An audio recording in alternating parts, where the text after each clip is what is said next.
দেখেন আমাদের সেই ছোটবেলার খেলার মাঠ। এখানে আসলে মনে হয় সেই ছোটবেলার দিনগুলো মনে পড়ে যায়। এই যে আমাদের ছোট ভাই ভাস্তেরা সব খেলতেছে।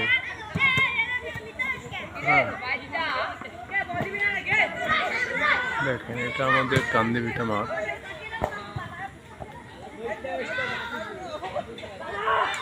এখানে আমরা ছোট থেকে খেলতাম।